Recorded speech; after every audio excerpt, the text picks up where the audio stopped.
everyone, and welcome back to the best show that drops here on Tuesdays. Ladies and gentlemen, that show is Our Favorites. Where we talk about a collection, a genre, a director, an actor, any kind of group of movies that we can possibly think of. And we talk about our favorites out of that collection. And today, get on your spooky glasses, bring out your pumpkins and your ghosts, and it's time to get scary. None of our movies take place at Halloween. Really? Wait. Yours take place at Halloween time? I guess you're right. Mine doesn't. Specifically. I mean, yours? I don't what think, was yours again? I don't Follows think it does takes that? place.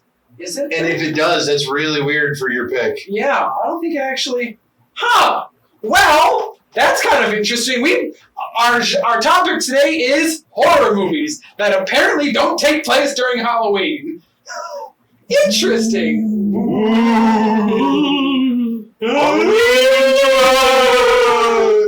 When it's barely ever done. Without any further ado, we're getting right into this, ladies and gentlemen. We're going to start off with yours truly, me, and yours truly, me, and my pick. I honestly think one of the reasons why I want to blow up to this, even though Jake spoiled it, but I'm going to pretend I won't spoil it this time. Thank you.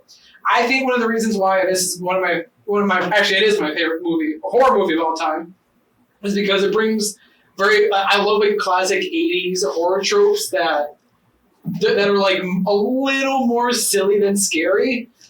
It mixes it with modern like horror techniques, and that is it. So you mean jump scares?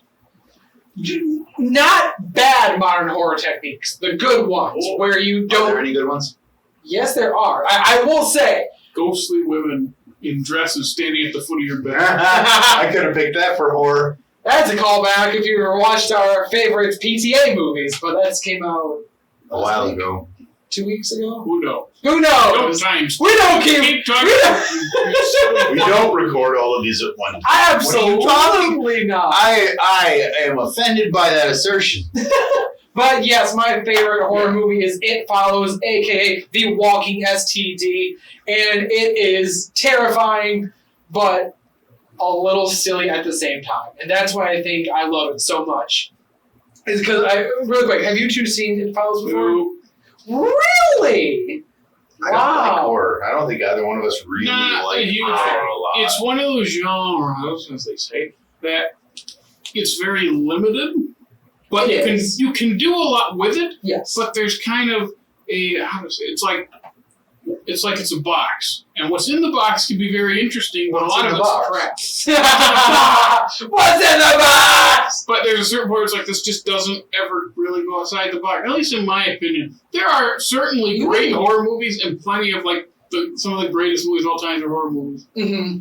But so much of the genre, I don't really like. There is a lot. Well, I think that's just with any genre in general. There's a lot of crap. Yes. I feel like this one, the crap is higher because studios can make them for cheap. They make money if they're interesting enough.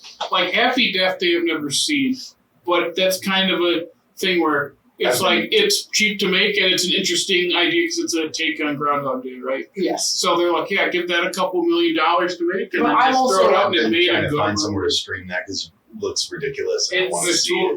Mm-hmm. I know. Well, because like, when I think about horror, granted, this is me, I think about like two of the, I know there are going to be cliche names at this point probably, but two of the more up-and-coming directors like Ari Aster and Robert Eggers. Like, I feel like those two are making some of the more interesting horror movies.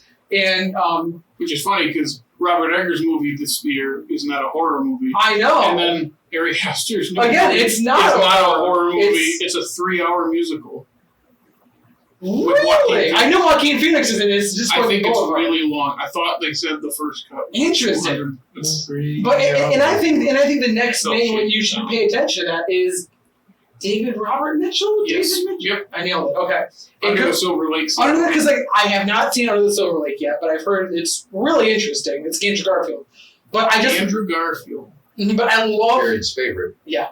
I just love the way that he is able to build tension in It Follows. Like just just that the idea alone is enough to. That's why I watched it. I was so excited. Is because like it's so interesting where you can always see in the not always, but like for like 90% of the movie in the very back of the frame, you can see it coming, and I think that's just that's a simple but effective way to build tension and just to keep everybody on their toes. Just like crap, I still see it. Crap, I still see it. Which is when exactly.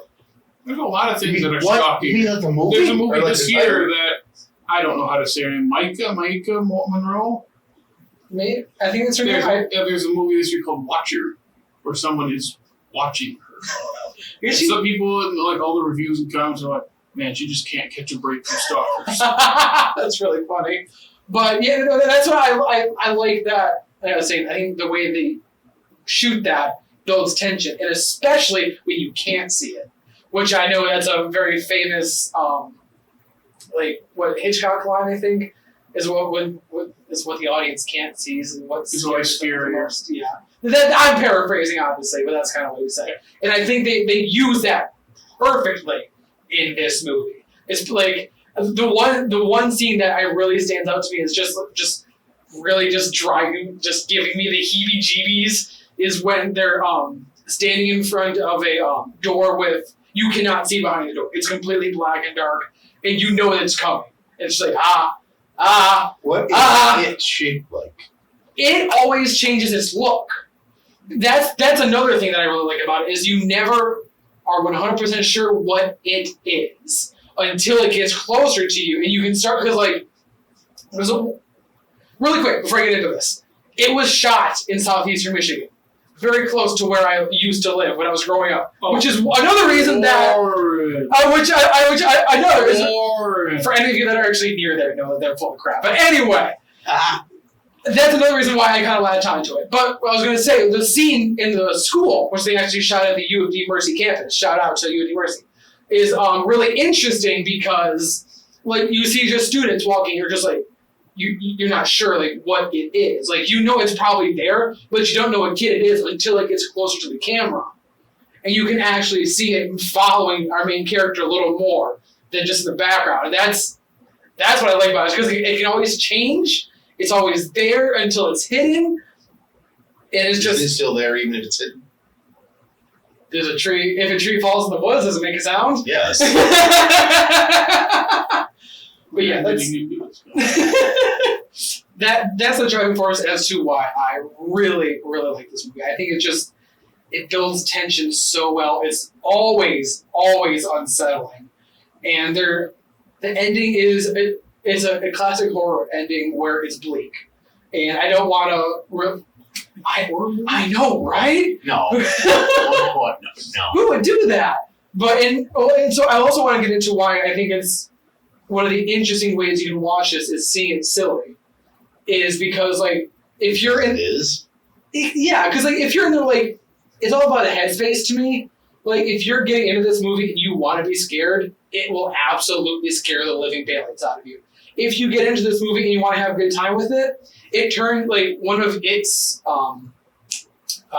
like forms and shapes is a really giant, like long-legged, long-armed creature that like peels itself through like doorways, which is kind of goofy if you think about it. Like it's one of those things where like say like we're all watching it together or like with a group of friends, you can all just like laugh at that while you're watching, which I think when a movie can do both of those things, that's pretty cool. It's pretty cool that you can just take the different looks at it. But those are the reasons that I think It Follows is probably my favorite horror movie of all time. So, with that out of the way, let's get into Jake's pick. Before I get into my pick, I want to make a point on your point that you made when we started. Yes, go ahead. When we were talking about the box. The box. Yes. Perfect example of that is Get Out. Get Out is a good horror movie up until the last act. And that is because they shoved themselves back into that box. Yeah. Interesting. Because it becomes a slasher movie. Mm-hmm. And that's not like its biggest fault. It's still a good movie. I just think, and I wouldn't say it's like jumping the shark, but it kind of throws away what was a pretty interesting thing could just be, oh, it's this. Well, because again, it's what the audience doesn't see. That's truly terrifying. Oh, and that sunken. Everything about the way they shot that is just beautiful. Which I couldn't at stand this that stupid sound of the on the cup. I know. Oh, it was, At this point, when we are released this episode, is his new movie out? Is Jordan Peele's new movie out? Because we're definitely filming this on the day that it came out. Obviously, there's no science against trickery. yeah. Because Nope looks fan-flippin-tastic. Nope Say looks nothing. I have Nope looks dope. Absolutely. I have avoided trailers. That's smart. It gives me Cowboy versus Aliens vibes. No! You saw it on TV. You just ruined it for me, Jake. I was so excited. And now I can't not think of that. Win! Oh, I win! no. Which, to be fair, I realize that it's not a very good movie. But I think Cowboys and Aliens was made... Did you guys ever watch... We're getting off on a really deep trail. Entertain me for 1 second. Do you remember the old Freddie Wong YouTube videos? Yes. Yeah. Like where he stepped out his front door and just like explosions and playing VFX. guitar on his van. Playing guitar. Yes, those were great. And I know that he helped make sequences and scenes of Cowboys vs. Aliens. Yeah, that would make sense. Yeah, and that's part of the reason why I liked those parts. But that's Jon Favreau directed. Jon Favreau did make it. Anyway, that's a tangent. That's a tangent. So, Jake, let's get back into your favorite horror movie pick. Well, as any good horror movie is, mine is maybe more of a comedy than a horror. I picked Fright Night, the 2011 version. It's a lot less campy than the original version. It's got Anton Yelchin. Yelchin. Right? Yep. Rest in peace. Mm-hmm. I watched this movie originally because it came out like Right after you graduated college. right after I graduated college, but I think also the year that David Tennant stopped being the Doctor, Really? 2011. Is that what that was? Is he in this? Did Jensen in this? Mhm. I've never seen it. Big part in it too. Paint me a picture. What is this about? What is... Okay, that wasn't spider. So you're in Las Vegas, Nevada. It's dry. You're in a subdivision. Lots of people are daytime or nighttime workers and they sleep during the day. So they have their windows blocked out. As a current night side worker, I feel that. McLovin is one of your best friends at school. I'm in. He comes to you and tells you that your neighbor is abandoned. Your neighbor is also Colin Farrell. Oh my god! This sounds wild! It is dumb, and I love it. Tony Collette's in it. What? Imogen, how do you say your name? Boots. Dave Franco. I love Dave Franco. I love Dave Franco. How did I never so see much. it? You said this came out in 2011. How did I never see this? This would have been right up my alley. It's great. Oh my gosh. It plays on all, like vampire tropes, but they're different. So you know how you're not supposed to be able to, vampires are not supposed to be able to come into your house unless they're invited, right? Yes. Freaking Colin Farrell. They don't invite him into the house, and the mom is freaking out because she has no idea what's going on because Anton Yelchin is freaking out too. They won't let him in the house. He says, fine. He goes in the back and digs up the gas line and lights it on fire. Like, I have to come in now. There's no house. Oh my god, so he blows up the house? Well, that's one way to do it. It's hard to talk about a lot of it without like spoiling it or just telling you what the movie is, but then David Tennant is sort of like, I mean, this sounds like I would still love it even if I knew what was going on. So feel free, because like I'm already on board. I'm probably gonna. This feels like it would be really good to go see. This sounds like it would be like an awesome drive-in movie. Yeah. There's an awesome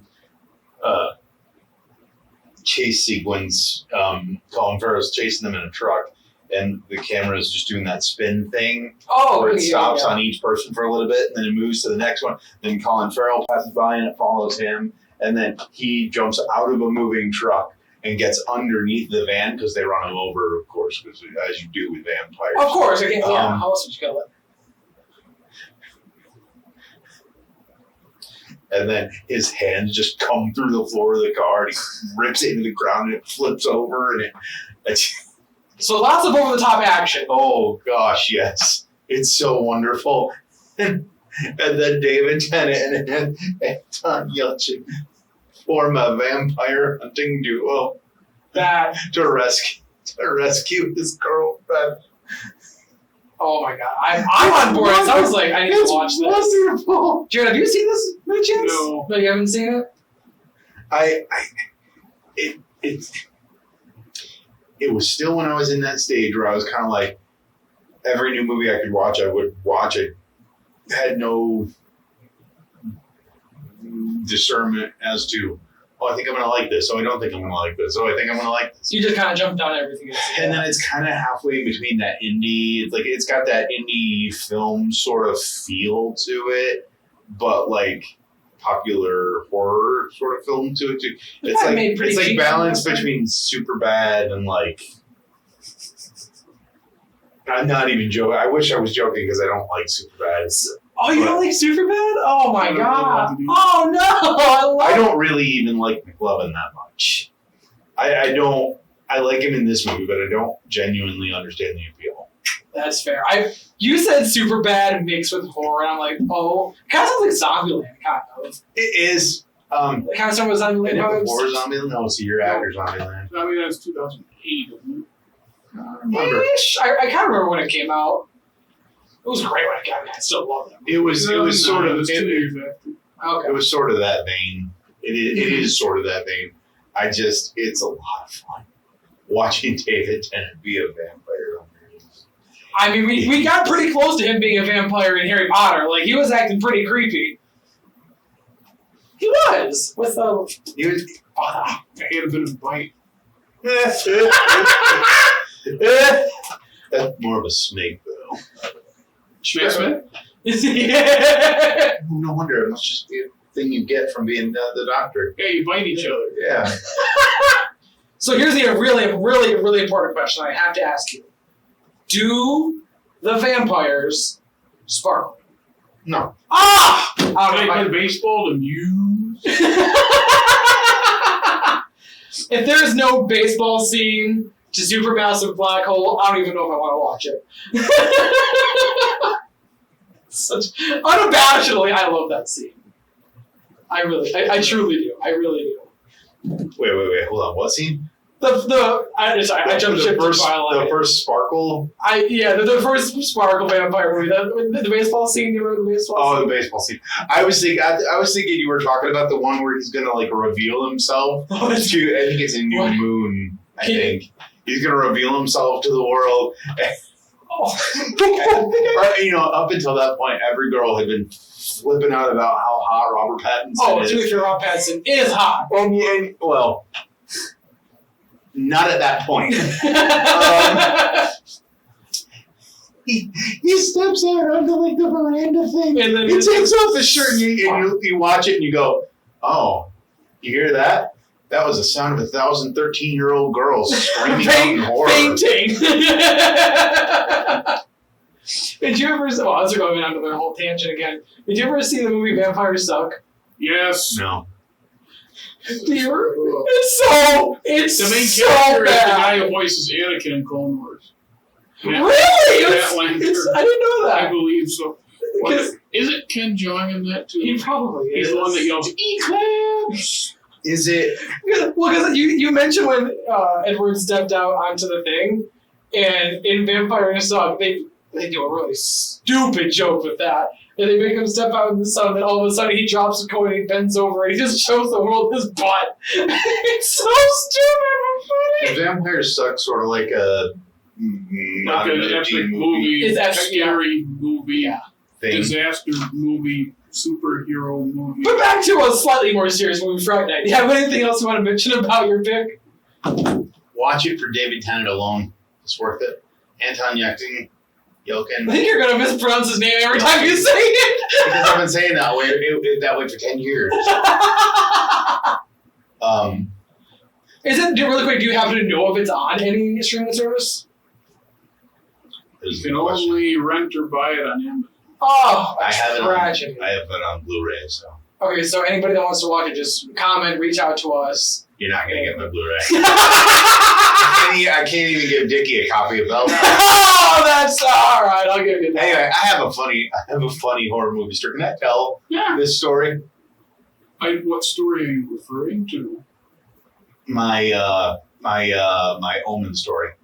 Yeah, sure. Go for it. So again, I was with our honorary podcast member, Drew. We were sitting in my apartment wondering what we're going to do one Saturday. One of my roommates had a bunch of friends and they were going to go over to the apartment next door. He did not want us to come for reasons I will not go into here. But these people wanted us to come over. So we're like, okay. So go over there and they're watching The New Omen. Gregory Peck is not in The New Omen. I had not eaten the entire day, and I had a fifth of Smirnoff vodka. And Drew leans over to me and he goes, I bet you can't drink Gregory Peck into this movie. I was like, bet! And then the story goes like this. He tells it like this, because Drew had to tell me what this is. Drew had to tell me the rest. I was taking sips. I just had the bottle, and I was taking sips. Drew said, I have to go to the bathroom. Because I don't want to go upstairs to their bathroom, I'm just going to go over to your bathroom and come back. I'll be right back. He says he could not have been gone for more than 3 minutes. And you drank Gregory Peck into the movie? He said when he came back, I was slouched over like this and the bottle was gone. We're like, oh man! So at that point, you were fully seeing him in the movie, right? He was in it. And so then one thing, if either one of you ever drink with me, if I get that drunk, don't shake me. Drew starts to make sure that I'm awake, and I sit up. I remember it vividly. I sat up, he stepped to the side, and I went, boom! Projectile! Oh, that poor girl's apartment. We've all been there. What does this have to do with Friday Night? The Omen. This was The Omen. Okay. I thought this was about Fright Night. I don't remember Fright Night being a part of this story. The Omen. Different horror movie. I apologize if I did. I don't know if I did. You said The Omen. I thought this was going to tie into Fright Night. Because I've heard the story, I'm like, so what does this have to do with Friday Night? I like the story. I'm just curious. The second challenge was to drink Gregory Peck into pandemic. Or no, quarantine. Quarantine. So you're going to get a Gregory Peck drinking game? Yes. All right, I'm on board. All right, on that note, Jared, it's your turn, buddy. Yours isn't even a horror movie. We at least chose a little more scarier movies, but yours... you go ahead and explain it. So my pick is Young Frankenstein. It is a horror movie. It's a horror comedy. It's a great movie. Because horror tends to be better when it's funny. I'm sorry. To me at least, I don't get scared really by horror movies. If anything, they mostly either bore me or annoy me, but once in a while one scares me. So when I watch a horror comedy and it's just making fun of it, that's when I have a good time. And this one is less making fun of what it's parodying and more of paying homage to, whilst just being silly, because it's using the editing styles, the look, the sound, the music of 1930s horror. You know, your monster universe from Universal. When was like Monsters vs. Aliens? No. That was 50s. That was a whiplash right there. Red Scare sci-fi. Not even close. Man, I'm just on fire with the Dickey statements today, aren't I? Young Frankenstein came out in 74. 74. Thank you. I was curious as to how far removed it was. And the thing that I think elevates it from other parody movies is how well it takes its source material seriously in a funny way, if that makes sense. Like, the humor comes from the characters and the situations, not just, oh, remember this funny, dumb thing that's been happened before, now we're doing it too. I mean, Instead, it's, let's take the Frankenstein story and let's be, oh, what if he had this grandson who hates his grandfather's work and even goes as far as changing the pronunciation of his name, Frankenstein. But then give him, make him, learn it and a scientist and have him actually try it himself. But then the story doesn't just end there. Like, in the source material doesn't end there. I'm just saying, but that's not just the whole movie. It's just so much happens this way. It's not that long of a movie either. I will say you said it's one of the better spoof movies, and I know exactly why. Why? It's who made it. Mel Brooks. First, he's passed. No. Oh, he's not. Oh, he's like 94. Oh, I feel like an idiot now. Yeah. Now, Jake, tonight you have not said the worst thing. Oh, no. Talking like he's dead. Oh, no. He's still kicking. I thought he passed away. Yeah, he just tweeted about James Caan because James Caan was in Silent Movie. And he said James Caan was great to work with. And just... I'm surprised someone who's 94 knows how to tweet, although he probably has a team that does. Oh, he absolutely. Although, that man, he's probably still hilarious. Like, Yeah, but comedy doesn't necessarily translate into, I know how to use technology.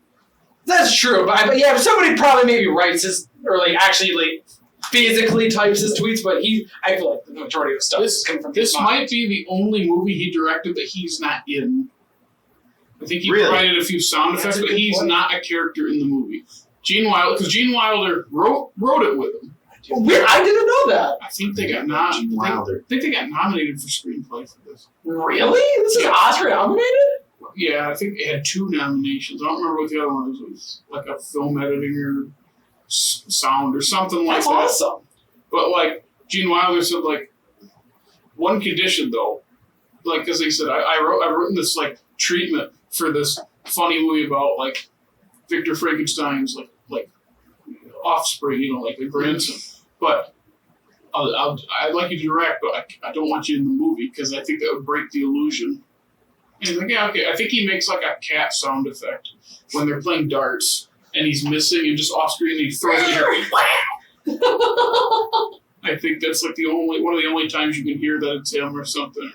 There's another part when they first go into the lab, which they used all the equipment from that was used in the original Frankenstein movies. Really? Yeah, they got all the actual lab equipment, and there's a shot where they turn the lights. It's a stupid running joke, but he's like, it's dark in there, and Igor goes, "Rather nasty switch over there." He turns it on, it's just shooting electricity, and he shuts it and goes, "Damn your eyes!" And they zoom in, and Marty Fogg goes, "Too late." But it goes from that shot. And it pulls out over the lab, and you hear the voices from a flashback, and one of them is Mel Brooks, I think, as Victor Frankenstein. But that's it. Huh. He's not actually in the movie. That's so cool. But it's just there's so many great moments, and I watch it every Halloween. It's one of the few movies I watch every single year. It's always the same day, and I laugh at the build up to the joke. The scene begins, and I start laughing. Nothing has happened yet, but I just know it's coming. Because the most iconic scene is the putting on the Ritz number. I mean, everyone knows that scene, right? That is iconic. You don't know that scene? Where him and the monster are dancing, and Peter Boyle's the monster's going, "What?" You don't know that? Man, it's sad. I might know it if I saw it. Oh, the cast is great because. You got Gene Wilder just screaming the whole movie, yelling when he stabs himself with that scalpel in his opening scene. I'm concerned with the preservation of life. And instead of yanking it out, he just covers it up with his leg. Just little stuff like that. I love Gene Wilder so much. Yeah. Artie Feldman it's not Igor's Igor. Peter Boyle is the creature. He's great. Kenneth Mars is great as Inspector Kemp with the one narc. That whole thing. That's always a fun bit. And Madeline Kahn as his fiance is hilarious. So good. I have She's not in it that much either. I have a quick question because I don't know. Is it streaming? Is it on something? No. I have 5 copies. Do you have 5 copies? I have, and there's a reason for it. So I have it. What is the reason? I have a DVD copy that doesn't have a DVD in it anymore because it got left at a friend's house because he didn't take it out of his system when he said he did. Oh. We went over there and watched it, we laughed, and I thought I saw him put it back in the case, and then I brought it home and I didn't have it, and then I never went back over there and he moved. Oh no! So technically I don't have that copy, but there's a... But you have a box! Then I have a Laserdisc copy. What's in the box? What's in the box? Then there's a DVD copy in a big Fox box set, so I bought the box set and that's just in there. Then I bought a Mel Brooks Blu-ray box set that it's in there, but I'd already had the Blu-ray, and the Blu-ray is the copy I use, so I have 5 different copies on 3 formats. This is insane. It's just like having 187 copies of Titanic on VHS. Great TikTok, by the way. Yeah, so you've seen Young Frankenstein. I've seen the majority of it. The majority. Yes. And you've not seen it at all. Shame. Drew keeps telling me to watch it. It's not that long. 106 minutes. Moves by pretty fast. A lot happens. Mm-hmm. Just the other thing is, it doesn't feel like it's the humor's always easy. There's some really clever jokes in there. And just times that nothing funny is said or happens. It's just a throwaway line that makes me laugh. One of them is where, the first part of this is an iconic line, and it is a funny joke where he pats Igor on the back on his hump. And he goes, I hate to embarrass you, but I'm a rather gifted surgeon. I could help you with that hump. What hump? That's funny enough, but the part that makes me laugh harder now is after he goes, what hump? And it cuts to a shot of Gene Wilder, and he's searching for what to do, and he goes, let's go. So, and then that's the part where I'll help you with the bags. Oh, thanks. And he tries to lift the big one. Can't, so he takes the little one. And so then Gene Wilder picks up his bag, and Igor goes to the stairs. He has this little cave thing that's this long.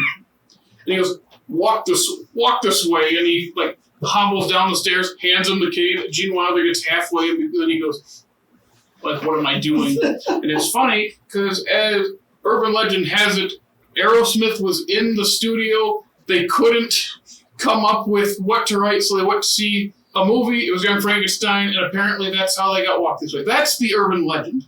Really? Yes, that is what has been said. I don't know if it's true, but that's funny. That's wild. That ends up being a running joke. If that's true. That's a running joke in Mel Brooks movies as well, because I think in Men in Tights they do it too, where the sheriff goes, walk this way, and he starts walking like this, so then Robin and all the soldiers go like that after him. Yeah. I truly... It's kind of funny that we did actually mention Vampire Suck before, and those horrible modern spoofs. Yeah. They got nothing on the Mel Brooks era. So Young Frankenstein, not all the Mel Brooks. Blazing Saddles, Silent Movie, History of the World, Part 1. I never saw Silent. Part 2. I know that's really funny. Spaceball. I was gonna say my favorite is Spaceball. Of course. Yeah. The producers. It's not really a parody. Not all these are parody movies, but the producers is great too. Mm-hmm. He just has a way of just making fun of, but not taking it lightly at the same time. Taking it over there with your hat. Sorry, I just went down the corner of my eye and you're just. That's all. I guess I could. It's one of those I could just keep talking. Mm-hmm. I think I mentioned enough. You should watch it, Jake. I think really should. Well, more recently, I think it's just because the summer heat just gets to me. I'm looking forward to fall and I love fall. It's my favorite season. Do you love the pumpkin spice? Oh yeah, and the pumpkin spice lattes. It's more about not hot. It's It's also just a big in football. In football, yeah, it's a good season. And so I think about that. I'm like, oh, I was getting into horror movies. So we gotta sit down and watch all these horror movies. Oh my gosh, I love them so much. All right, thank you for listening to our favorite horror movies on today's episode. Make sure to stay tuned for more episodes, more to come. But in the meantime, when you're not listening to us, which you always should be, you can actually watch some of our content handpicked by one of yours truly. And where can they find that awesome online content? When I talk about horror movies, Dude, I that was mentioned pretty how- funny. I like our TikTok. yeah, you cut me off, aren't you? Yeah. I'm like, No, we know behind the scenes, guys. It's hand-picked funny. This is not your Hand-picked, like the factory- apples from the this is orchard. factory made. This is Like like the cherries from Traverse City. It's so small. It's locally grown comedy. Oh gosh. I think I just had an more aneurysm. like vomiting, am I right?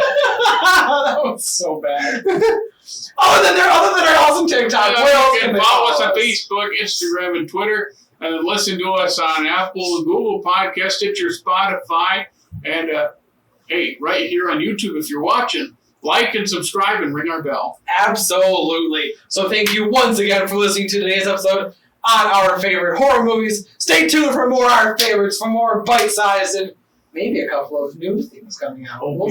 Maybe. We'll see. We got things cooking. But from here at Off Slate Media, thank you so much for listening and watching. We will see you later. Goodbye. Ooh.